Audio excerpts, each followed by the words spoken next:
et là, le premier omnibus Predator. Eh ouais, le voici, le voilà. On va le déballer ensemble et nous allons découvrir cet omnibus très attendu. On savait que ça arriverait à un moment. Vous le savez, Marvel a récupéré les droits de Alien et Predator qui étaient autrefois chez Dark Horse aux États-Unis.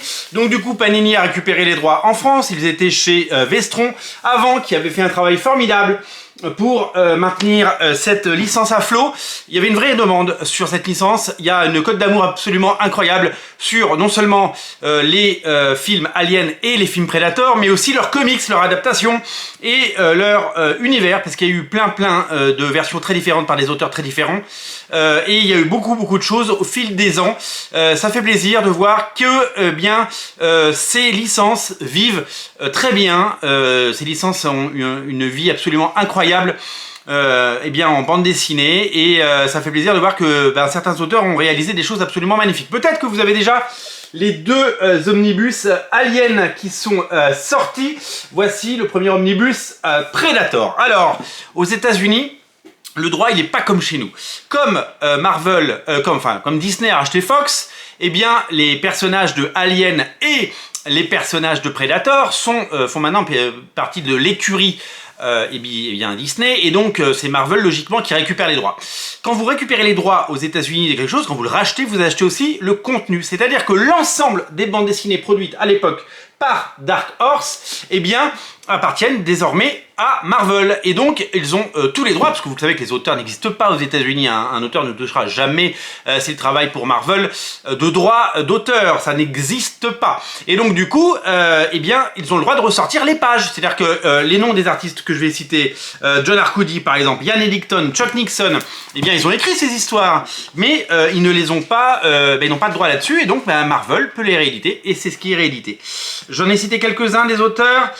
Je vais vous en citer d'autres, des noms qu'on pourrait connaître. Donc John Arcudi, bien sûr, Chuck Dixon, on l'a dit, Rick Leonardi au dessin, j'adore. On fera un page à page, évidemment.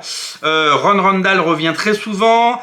Mike W. Barr. Scott Collins au dessin. Tiens donc, des dessinateurs comme Mitch Bird qu'on avait vu évidemment. Donc beaucoup de dessinateurs et d'artistes des années 80.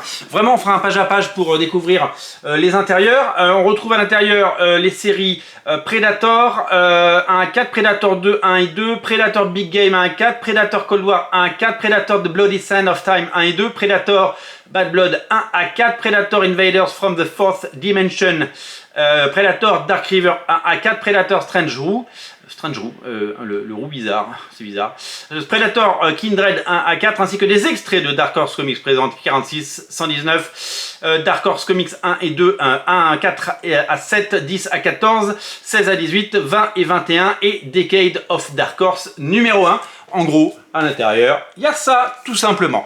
Un magnifique omnibus. Alors, j'ai eu le plaisir de discuter dans un autre contexte avec des gens qui travaillent chez Panini, mais des gens qui travaillent un peu chez Panini, qui sont plutôt haut placés, et ils m'ont confirmé quelque chose que je savais plus ou moins déjà, mais c'est bien que ce soit confirmé par les gens que je croise. Les gens qui achètent les omnibus, alors il y a des gens qui achètent du super-héros et du Alien. Il y a des gens qui achètent du super-héros et du Predator. Évidemment, on ne va pas mettre les gens dans les cases. Mais la grande majorité des gens qui ont acheté du Alien, du Star Wars, du Conan et aujourd'hui du Predator, sont des gens qui ne lisent par ailleurs quasiment pas de comics.